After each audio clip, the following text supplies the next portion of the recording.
But today, I want us to do something a little bit different from what I usually do. So I have a guest here with me. This is not a colleague of mine. He's a kick-ass developer. And today, what I want us to talk about is payments. So guess what? MTN Mobile Money is celebrating 20 years in Africa and 10 years in Ghana. In 2009, if you remember the ad, Mensako and those.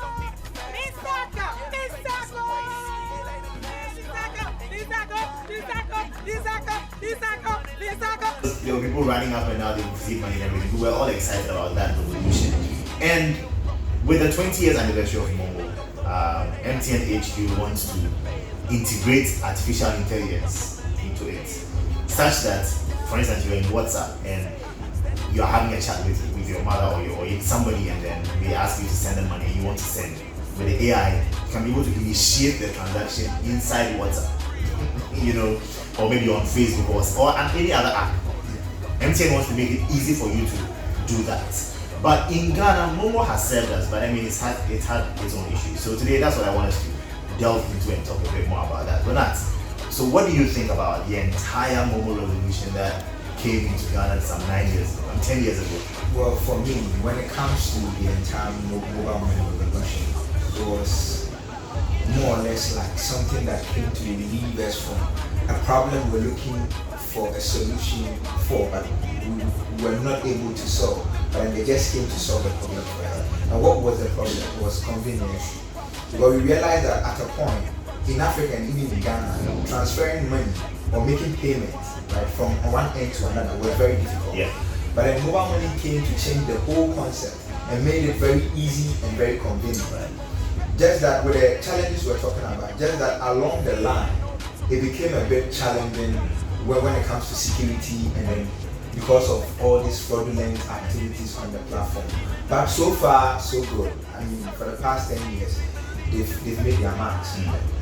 But what can MTN or mobile money services in general do differently? Well, like we say, for the past 10 years, we've seen them evolve from it being just a normal payment platform, from integrating other banking services whereby you can buy treasury bills, you can buy fixed deposits on there, and then now it's even gotten to the extent whereby you can link it to your bank account, so you can transfer money from your bank into your mobile money wallet, and you can transfer money from your mobile money wallet to your bank account. So with time they keep adding a lot of things to it. So I'm just hoping that because their main focus is on convenience. So everything they implement is about easing payment for users. So I think that there's a lot more to add, but then we just wait. But are they sort of focusing more on convenience at the expense of user security? Because we've had a lot of issues with mobile money interferences. So you do a transaction, somebody interferes it, or somebody is able to call the call center and then change your PIN without you even knowing and get access to your funds and all of that. I mean, how has that issue been addressed by the telcos or anything? When it comes to security, they can fight it to an extent because the target group of MoMo is more or less like petty traders, right? Because they are more or less like the less elite people, but they are the people that use mobile money more.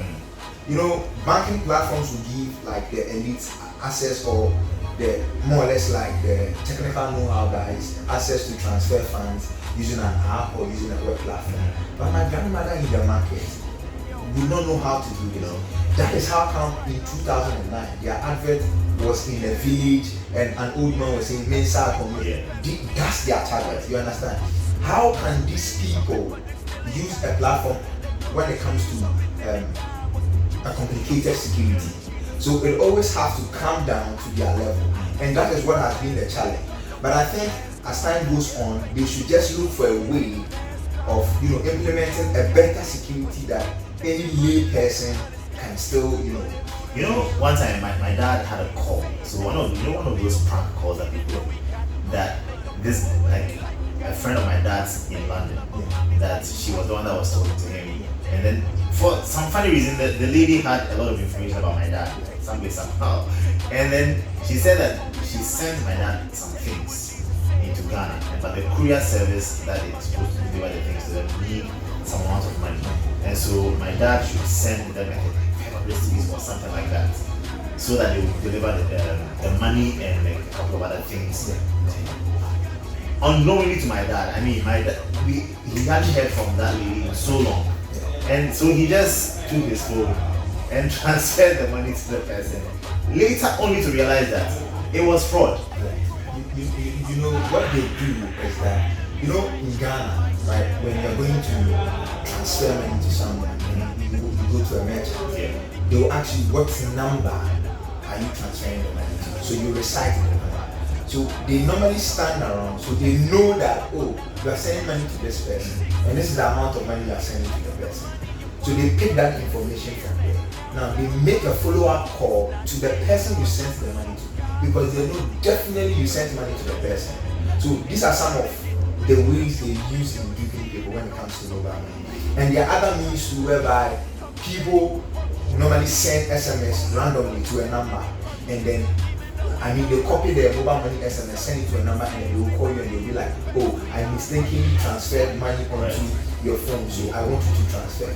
But what I think MTN and all other networks should be doing is that they need to be communicating to people that you always have to know the amount you have on your phone. So when somebody calls and the person is like, oh, I sent you money onto your phone, and you check, and nobody sends any fresh transaction, or there's not been any fresh transaction, you need not to send any money. You cannot just based on the fact that somebody calls you that I sent you money and then send the person money. No, you always have to know what you have in your wallet, so as to know if what the person is saying is true or not. So in this case, it means that the MTN and the other mobile money operators haven't educated users enough to cover their vulnerabilities. Exactly, and you see, I know they've been doing education, but I think it hasn't gotten to the roots of it. You understand? Because mobile money started from the roots, right? Now, if you want to actually educate, you also have to educate to the roots. That is what I believe, that the roots people haven't heard about these stories. The only thing they know about is people sharing their experience. Oh, I got duped by somebody who called me and the person said this is the story. But now they've even advanced to the extent of recording MTN customer service voice and then duping people with it. You understand? But the point is, if it's going to be customer service voice or not, if I know my balance on my wallet, I will know how to defend. Because if you call me and you're like, I sent you 100 cedis, I already know I have 200 cedis on my account. And it's not like, since you sent 100, it's 300, it's still 200. So what are you talking about? So knowing your balance on your wallet makes you a bit conscious when these kind of things come to get to you. Yeah. So on the developer side, how has it been easy for you to integrate mobile money into the platforms that you develop that users use? How easy is it for end users to use your platforms? When it comes to the easiness of it hasn't been that easy.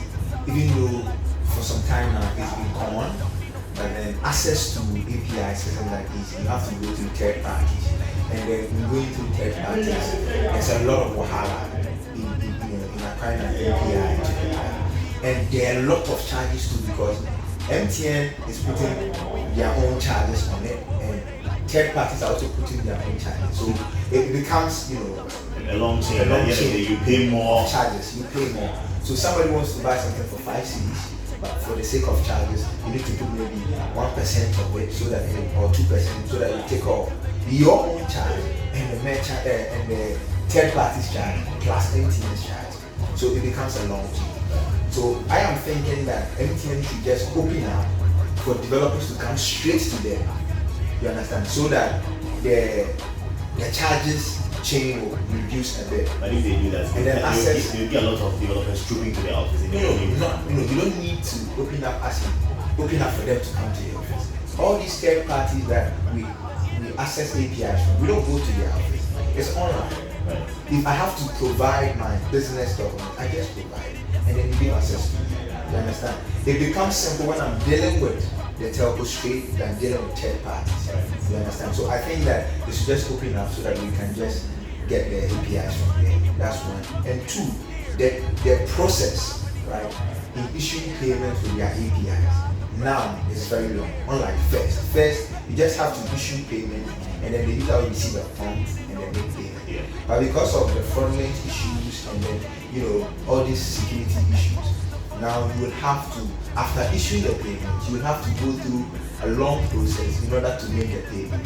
But I'm thinking that yes, they can still stick to the prompt, but they can make it in such a way that if I am the one making the payment onto my account, I can just generate a security code for that transaction level.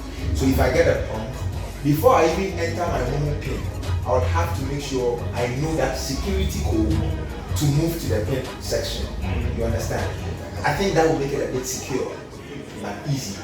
But so if I have to generate a security code before, that means that for example, if I'm inside an app and I'm making payments via MoMo, that security code would have to be sent into my email, or how like this is it. So I'm choosing to pay with mobile money on the website. Yes, I'm buying a book.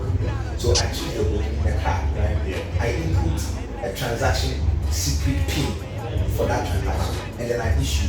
But this PIN that I inputted pushes to the MTN, let's say API. So when MTN shoots the prompt to the user, right, they ask the user to confirm that PIN that was given on the platform. Okay. Because I'm the one issuing. So if indeed I'm the one that issued it, I have to know that PIN. So I input that PIN before it comes to my main PIN, my main MoMo PIN. So it's more or less like a double layer of security for the prompt. You understand? I think that is better than going through all. What about if a user is, say, doing a registration online and they need to pay online? How does the user generate a code? Yeah, no, you see, the things that you use in making the payment are given by, let's say, the API. Right. So we need a mobile number, we need a name. So you can add to it that a secret PIN is required. Okay. So the person developing the platform adds that to it, but that is not from the developer. That is from the person making the purchase on the website. So that the person will be able to validate that yes, I'm indeed the one. If somebody shoots me a prompt mistakenly and I do not know the PIN, I will not be able to bypass that. You understand? So I'm just thinking that they can implement these kind of things just to ease up things for users and them. I mean, but let's end with the AI bit too. Yeah. What is your general? For me, if you are going to implement AI on top of mobile money, I think it would be amazing. Right. Because AI will even blow our minds when it comes to convenience. You understand? Just that I think that their focus now shouldn't be on AI but on security. Because a lot of people are being duped day in, day out. A lot of people are losing money when it comes to this whole mobile money fraud. So they should channel a lot more focus into security than AI. AI, come on, the target group do not know anything about AI. Somebody, but it's expanding now. But it's expanding now. Now what makes mobile money unique and very convenient is the fact that it's a USSD based platform. Yeah, so any featured phones that can use it. And the people in the market, most of them, even though because of WhatsApp, a lot of people now use smartphones, but most of them are using feature phones. So if you are going to implement AI, I don't know how they are going to do that on feature phones. But is it supposed to be for tech service, or is supposed to be general that everybody focus on security? That's what's the most important thing now, because people are losing money. You understand? Right. And if they don't fix security, irrespective of how convenient it is, people will stop using mobile money. Yeah, if they don't fix it, because I will not use a platform that will make me lose money. You understand? That will make me lose money than keeping money. So why then will I have to even sign on to that? But MTN is winning, MTN is winning. It's winning, but even as I talk to you now, there are a lot more people out there that are not signed on to MoMo. True. And they have their own reasons. You understand? But I feel like, let me give this typical example. A lot of people are using iPhones not because of anything, but because of security. Baby and prestige. You get what I mean? Yeah. But security is paramount. You understand? So I personally think that as for security, it's something they have to. They can't make it 100%. but they can implement it to a level that will make it very difficult for people to actually do people when it comes. I see. This is how we would round up here. But how has mobile money served you? So in the comment section, share with us how you have used mobile money over the years, and then what you want added on top of mobile money, and how mobile money can be maybe better used by you or any other person. My name is ElQuamie, and I've been here with Nat. So this is how we end today's edition of Throwback Tech. See you again in the next one. Peace out.